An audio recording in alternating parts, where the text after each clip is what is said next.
ಸ್ವತಂತ್ರೋತ್ಸವಕ್ಕೆ ಈ ಸಮಾರಂಭಕ್ಕೆ ಘನ ಉಪಸ್ಥಿತರು ಡಾಕ್ಟರ್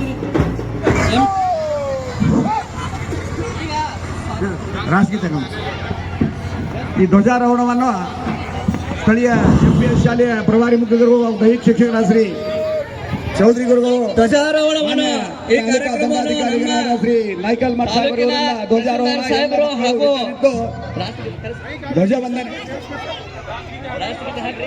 ರಾಷ್ಟ್ರಗೀತೆ ಹಾಡುವ ಮಕ್ಕಳು ನಮ್ಮ ಶಾಲೆಯ ವಿದ್ಯಾರ್ಥಿಗಳು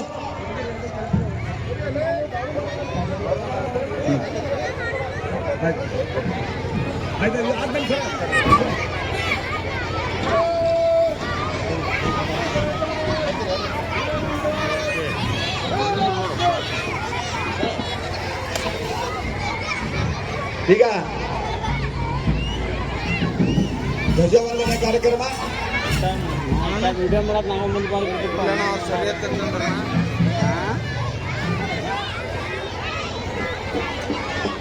ಜಿಲ್ಲೆಯ ಉಸ್ತುವಾರಿ ಸಚಿವರು ಘನ ಉಪಸ್ಥಿತರಾಗಿ ಆಗಮಿಸಬೇಕೆಂದು ಕೇಳಿಕೊಳ್ಳುತ್ತೇನೆ. ಅಧ್ಯಕ್ಷರು ಶ್ರೀ ಶಿವಾನಂದ ಎಸ್ ಪಾಟೀಲ್ ಸಾಹೇಬರು, ಮಾನ್ಯ ಜವಳಿ ಕಬ್ಬು ಅಭಿವೃದ್ಧಿ ಮತ್ತು ಸಕ್ಕರೆ ಹಾಗೂ ಕೃಷಿ ಮಾರುಕಟ್ಟೆ ಸಚಿವರು, ಕರ್ನಾಟಕ ಸರ್ಕಾರ ಬೆಂಗಳೂರು, ಇವರು ಕೂಡ ಅಧ್ಯಕ್ಷ ಸ್ಥಾನವನ್ನು ವಹಿಸಬೇಕಂತ ಕೇಳ್ತೇನೆ. ಅತಿಥಿಗಳು ಶ್ರೀ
ರೈತಗೀತೆ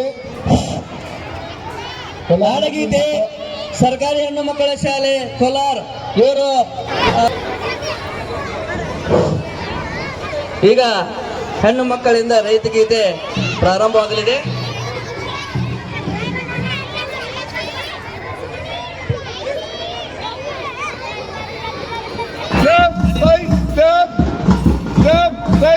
ಎಪ್ಪತ್ತೆಂಟನೆಯ ಸ್ವಾತಂತ್ರ್ಯ ದಿನಾಚರಣೆ ಆಕರ್ಷಕ ಪಥಸಂಚಲನ ಜರುಗ್ತಾ ಇದೆ.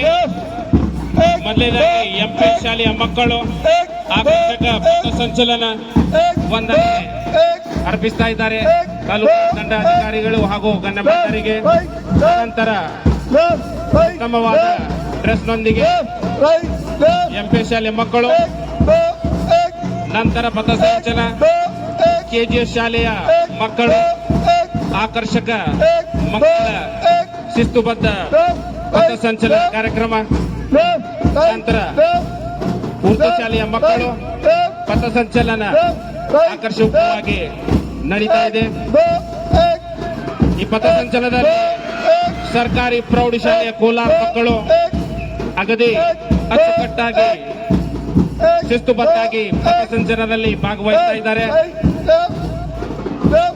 ನಂತರ ಶ್ರೀ ಸಂಗಮೇಶ್ವರ ಹಿರಿಯ ಪ್ರಾಥಮಿಕ ಶಾಲೆಯ ಮಕ್ಕಳಿಂದ ಆಕರ್ಷಕ ಪಥಸಂಚಲನ ಶಿಸ್ತುಬದ್ಧಾಗಿ ಮಕ್ಕಳು ಪಥಸಂಚಲನದಲ್ಲಿ ಭಾಗವಹಿಸ್ತಾ ಇದ್ದಾರೆ. ಮೆಚ್ಚುಗೆ ಇರಲಿ. ಅದೇ ರೀತಿ ಸಂಗಮೇಶ್ವರ ಪ್ರೌಢಶಾಲೆಯ ಮಕ್ಕಳಿಂದ ಆಕರ್ಷಕ ಪಥಸಂಚಲನ ಕಾರ್ಯಕ್ರಮ ಜರುಗ್ತಾ ಇದೆ. ಸಾರ್ವಜನಿಕ ವಿದ್ಯಾರ್ಥಿಗಳು ಪಥಸಂಚಲನದ ನೋಟ ನೋಡಿ ಚಪ್ಪಾಳೆಗೆ ಉತ್ಸಾಹಿಸಬೇಕು ಅಂತ ಕೇಳ್ಕೊತೇವೆ. ಅದೇ ರೀತಿ ಎಲ್ಲ ಶಾಲೆಯ ವಿದ್ಯಾರ್ಥಿಗಳು ಪಥಸಂಚಲನದಲ್ಲಿ ಭಾಗವಹಿಸ್ತಾ ಇದ್ದಾರೆ. ಸಂಗಮೇಶ್ವರ ಪ್ರೌಢಶಾಲೆ ಹಾಗೂ ಸಿಕ್ಯಾಪ್ ಪ್ರೌಢಶಾಲೆಯ ಮಕ್ಕಳು ಕೊನೆಯದಾಗಿ ಪಥಸಂಚಲನದಲ್ಲಿ ಭಾಗವಹಿಸ್ತಾ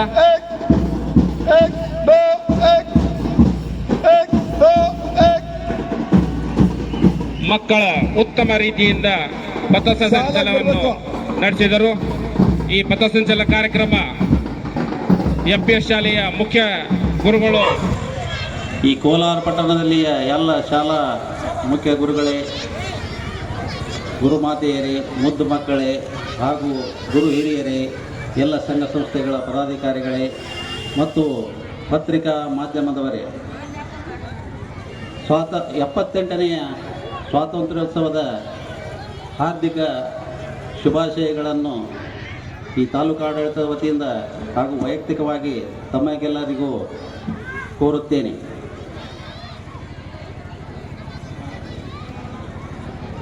ಆತ್ಮೀಯರೇ, ಪುಣ್ಯಭೂಮಿ ಹೇ ಭರತ ಮಾತೆ, ನಿನ್ನಡೆಗೆ ಶರಣು ಶರಣು. ನಿನಗಾಗಿ ದುಡಿದು ಬಲಿದಾನಗೈದು ಅಮರರಾದ ಕೋಟಿ ಕೋಟಿ ದೇಶಭಕ್ತರಿಗೆ ಭಾರತ ಸ್ವಾತಂತ್ರ್ಯ ಅಮೃತ ಮಹೋತ್ಸವದ ಸಾವಿರದ ಶರಣು ಶರಣು. ಭಾರತ ಸ್ವಾತಂತ್ರ್ಯ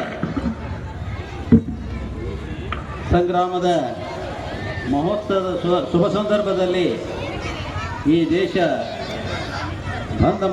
ಬಂಧ ವಿಮೋಚನೆಗಾಗಿ ಮಹಾಪ್ರಾಣವನ್ನು ಅರ್ಪಿಸಿದ ದೇಶದ ಭಕ್ತರ ತ್ಯಾಗ ಬಲಿದಾನಗಳಿಗೆ ಭಾರತೀಯರಾದ ನಾವು ಯಾವತ್ತೂ ಚಿರಋಣಿಯಾಗಿರಬೇಕು. ಜಗತ್ತಿನ ಹಲವಾರು ರಾಷ್ಟ್ರಗಳು ಸಾಂಸ್ಕೃತಿಕವಾಗಿ ಅಂಬೆಗಾಲು ಇಡುವ ಸಂದರ್ಭದಲ್ಲಿ ನಮ್ಮ ದೇಶವು ಸಿರಿ ಸಂಪತ್ತು, ರತ್ನ, ವಜ್ರ, ವೈಡೂರ್ಯ, ಸಾಹಿತ್ಯ, ಆವಿಷ್ಕಾರ, ಜ್ಞಾನ ಯುಗದಲ್ಲಿ ಮುಂದುವರಿದ ರಾಷ್ಟ್ರವಾಗಿತ್ತು. ಆಗಿನ ಕಾರ್ಯದಲ್ಲಿ ವಜ್ರ ವೈಡೂರ್ಯಗಳನ್ನು ಬಳ್ಳದಿಂದ ಅಳೆದು ಬೀದಿ ಬೀದಿಯಲ್ಲಿ ಮಾರಾಟ ಮಾಡುವಂತಹ ಒಂದು ಸಂದರ್ಭ ಈ ಭಾರತ ದೇಶಕ್ಕಿತ್ತು. ಅತ್ಯಂತ ಸಂಪದ್ಭರಿತವಾದ ದೇಶ ನಮ್ಮದಾಗಿತ್ತು. ಇಂತಹ ಸಂಪದ್ಭರಿತ ನಾಡಿನ ಏಳಿಗೆಯನ್ನು ಸಹಿಸದ ವಿದೇಶಿಗರು ಈ ನಾಡಿಗೆ ಕೊಳ್ಳೆ ಹೊಡೆಯುವುದಾಗಿ ಇಲ್ಲಿ ಆಗಮಿಸಿದರು. 16ನೇ ಶತಮಾನದಲ್ಲಿ ಯುರೋಪ್ ಖಂಡದ ಹಲವಾರು ಸಣ್ಣ ರಾಷ್ಟ್ರಗಳು ಭಾರತದಲ್ಲಿ ದೊರೆಯುವ ಅನೇಕ ವಸ್ತುಗಳು, ಒಡವೆಗಳನ್ನು, ಸಾಂಬಾರ್ ಪದಾರ್ಥಗಳನ್ನು ಕಡಿಮೆ ಬೆಲೆ ತೆಗೆದುಕೊಂಡು ಹೋಗಿ ದೇಶದಲ್ಲಿ ಮಾರಾಟ ಮಾಡಿ ಶ್ರೀಮಂತರಾಗಲು ಪೈಪೋಟಿ ಆರಂಭವಾಗಿತ್ತು.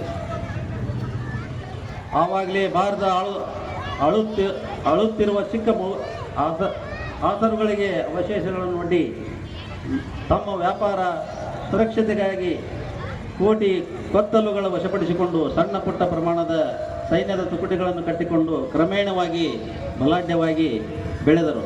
ವರ್ತಕರಾಗಿ ಭಾರತಕ್ಕೆ ಆಗಮಿಸಿದ ಬ್ರಿಟಿಷರು ಇಲ್ಲಿನ ರಾಜಕೀಯ ಪರಿಸ್ಥಿತಿಯ ಲಾಭ ಪಡೆದು ಹಂತ ಹಂತವಾಗಿ ರಾಜ್ಯಗಳನ್ನು ಗೆಲ್ಲುತ್ತಾ ಇಡೀ ದೇಶದ ಮೇಲೆ ತಮ್ಮ ಆಳ್ವಿಕೆಯನ್ನು ಸ್ಥಾಪಿಸಿದರು. ಭಾರತೀಯ ನಾಗರಿಕರು ಅಸಭ್ಯರು, ಒರಟ ಜನರೆಂಬ ಮನೋಭಾವವನ್ನು ಹೊಂದಿದ್ದ ಬ್ರಿಟಿಷರು ಭಾರತೀಯ ಮೇಲೆ 300 ವರ್ಷಗಳ ದಬ್ಬಾಳಿಕೆ ಮಾಡಿ ಅಮಾನೀಯವಾಗಿ ನಡೆದುಕೊಂಡರು.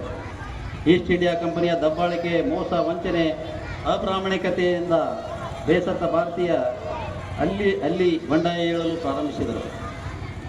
ಸ್ವಾಭಿಮಾನಿಗಳಿಂದ ಭಾರತೀಯರು ಬ್ರಿಟಿಷರ ಆಡಳಿತದಿಂದ ಕೋಪಗೊಂಡು ಸಂಘಟಿತರಾಗಿ ಬ್ರಿಟಿಷರ ವಿರುದ್ಧ ತಿರುಗಿ ಬಿದ್ದು ಸ್ವಾತಂತ್ರ್ಯದ ಕೂಗನ್ನು ಭಾರತದ ತುಂಬ ಎಬ್ಬಿಸಿದರು.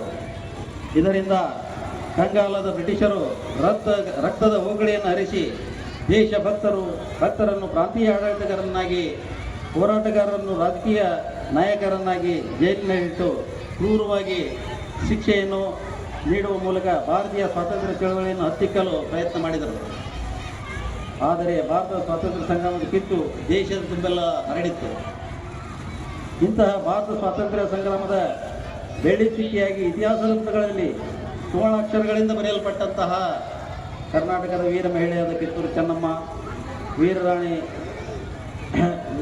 ಚೆನ್ನಮ್ಮ, ಬೆಳವಡಿ ಮಹಾರಾಣಿ ಮಲ್ಲಮ್ಮ, ಉಳ್ಳಾಲದ ರಾಣಿ ಅಬ್ಬಕ್ಕ, ಇನ್ನೂ ಹಲವಾರು ವೀರ ವನಿತೆಯರ ಪಾತ್ರ ಸ್ಮರಣೀಯವಾಗಿದೆ. ಸಿಂಧೂರ ಹುಲಿ ವೀರ ಲಕ್ಷ್ಮಣ, ಕ್ರಾಂತಿವೀರ ಸಂಗೊಳ್ಳಿ ರಾಯಣ್ಣರು ಹೋರಾಟವು ಹಳ್ಳಿಗಳಲ್ಲಿ ಸ್ವಾತಂತ್ರ್ಯ ಹೋರಾಟಗಾರರಿಗಾಗಿ, ಪ್ರೇರಣೆಗಾಗಿ ಹಳ್ಳಿಗಾಡಿನ ರೈತ ಮಹಿಳೆಯರನ್ನು ಸಾಮಾನ್ಯವಾಗಿ ಜನರು ಹಾಗೂ ಶಾಲಾ ಮಕ್ಕಳು ಸ್ವಾತಂತ್ರ್ಯ ಸಂಗ್ರಾಮದಲ್ಲಿ ಸಮುದ್ರದ ಅಲೆಯಂತೆ ನುಗ್ಗಿ ವಿಷಯ ಇವತ್ತಿಗೂ ರೋಮಾಂಚನ ಉಂಟು ಮಾಡುತ್ತದೆ.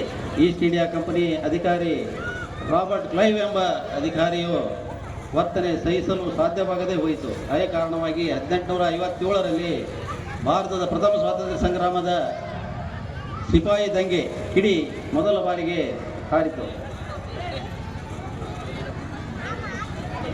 ವ್ಯವಸ್ಥಿತವಾಗಿ ಯೋಜನೆ ಇಲ್ಲದೆ ಇರುವ ಕಾರಣದಿಂದಾಗಿ ಭಾರತದ ಪ್ರಥಮ ಸಂಗ್ರಾಮದ ದಂಗೆ ವಿಫಲವಾದರೂ ಇದರಿಂದಾಗಿ ಭಾರತದ ವಿದ್ಯಾವಂತರು ಎಚ್ಚೆತ್ತುಕೊಂಡು ರಾಜಕೀಯವಾಗಿ ಸಂಘಟಿತರಾಗಿ ಸ್ವಾತಂತ್ರ್ಯದ ಹೋರಾಟದಲ್ಲಿ ಧುಮುಕಿದರು. ಇದರ ಪರಿಣಾಮವಾಗಿ 1885ರಲ್ಲಿ ಭಾರತೀಯ ರಾಷ್ಟ್ರೀಯ ಕಾಂಗ್ರೆಸ್ ಹುಟ್ಟಿ ಬ್ರಿಟಿಷ್ ದಬ್ಬಾಳಿಕೆ ಆಡಳಿತದ ವಿರುದ್ಧ ಧ್ವನಿ ಜೋರಾಗಿ ದೇಶದ ತುಂಬೆಲ್ಲ ವೀರ ಕಹಳೆಯನ್ನು ಮೊಳಗಿಸಿತು. ಸ್ವಾತಂತ್ರ್ಯದ ನೇತಾರ ಬಾಲಗಂಗಾಧರ ತಿಲಕ್ ಸ್ವರಾಜ್ಯವೇ ನನ್ನ ಜನ್ಮಸಿದ್ಧ ಹಕ್ಕು ಎಂಬ ಘೋಷಣೆ ಕೂಗಿ ಬ್ರಿಟಿಷರಿಗೆ ಸಿಂಹ ಸ್ವಪ್ನವಾದರು. ಇದೇ ದಾರಿಯಲ್ಲಿ ನೇತಾಜಿ ಸುಭಾಷ್ ಚಂದ್ರ ಬೋಸ್, ವೀರ ಸಾವರ್ಕರ್, ದೇಶಕ್ಕಾಗಿ ನಗುನಗುತ್ತಾ ನೇಡುಗಂಬವನ್ನೇರಿದ ಕ್ರಾಂತಿಕಾರಿಗಳಾದ ಭಗತ್ ಸಿಂಗ್, ಸುಖದೇವ್, ರಾಮದೇವ್, ಚಂದ್ರಶೇಖರ್ ಆಜಾದ್ ಹಾಗೂ ಇತರ ಸ್ವಾತಂತ್ರ್ಯ ಕಿಚ್ಚನ್ನು ಇನ್ನಷ್ಟು ಹೆಚ್ಚಿಸಲು ಕಾರಣರಾದರು. ಇದೇ ಸಂದರ್ಭದಲ್ಲಿ ಮಹಾತ್ಮ ಗಾಂಧೀಜಿಯವರು ಇಂಗ್ಲೆಂಡಿನ ಬ್ಯಾರಿಸ್ಟರ್ ಪದವಿ ಪಡೆದುಕೊಂಡು ಭಾರತಕ್ಕೆ ಬಂದು ತಮ್ಮ ಅಹಿಂಸೆ ಸತ್ಯಾಗ್ರಹದ ಅಸ್ತ್ರವನ್ನು ಪ್ರಯೋಗ ಮಾಡಿ ಸ್ವಾತಂತ್ರ್ಯ ಸಮರವನ್ನೇ ಸಾರಿದರು. ಇದರಿಂದಾಗಿ ಸ್ವಾತಂತ್ರ್ಯದ ಸಂಗ್ರಾಮಕ್ಕೆ ಮಹತ್ವದ ದಿಕ್ಕು ದೊರೆಯಿತು. ಭಾರತದ ಎಲ್ಲೆಡೆ ಇಂದ ಅನೇಕ ಜನ ಸಾಗರೋಪಾದಿಯಲ್ಲಿ ಸ್ವಾತಂತ್ರ್ಯದ ಆಂದೋಲನದಲ್ಲಿ ಪಾಲ್ಗೊಂಡರು ಹಾಗೂ ಪ್ರಾಣವನ್ನು ಅರ್ಪಿಸಲು ಮುಂದಾದರು.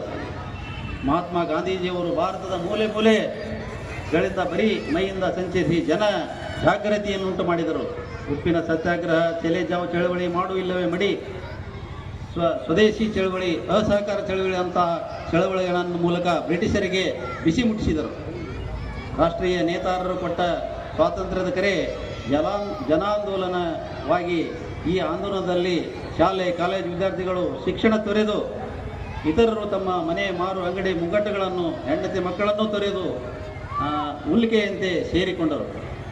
ಹೋರಾಟದ ಹಾದಿಗೆ ಸಾವಿರಾರು ನದಿಗಳು ಬಂದು ಸೇರಿದಂತೆ ಜನಸಾಗರವೇ ಸೇರಿ ಸ್ವಾತಂತ್ರ್ಯವೇ ನಮ್ಮ ಜನಸಿದ್ಧ ಹಕ್ಕು ಎಂಬ ಪ್ರತಿಜ್ಞೆಯನ್ನು ಮಾಡಿದರು. 1942ರ ಬ್ರಿಟಿಷರೇ ಭಾರತ बड़ी चुनौती होती है, इसके लिए टेंट और बंकरों के अंदर आग लगाने की जरूरत होती है.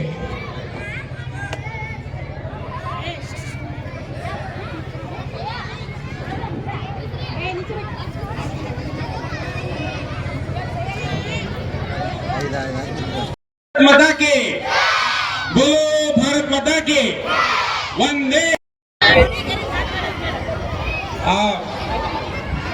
ಬಾರ್ಡರ್ ಲೈನ್ ಹಾಕಿದೆ, ಅದರ ನೀವು ಮುಂದೆ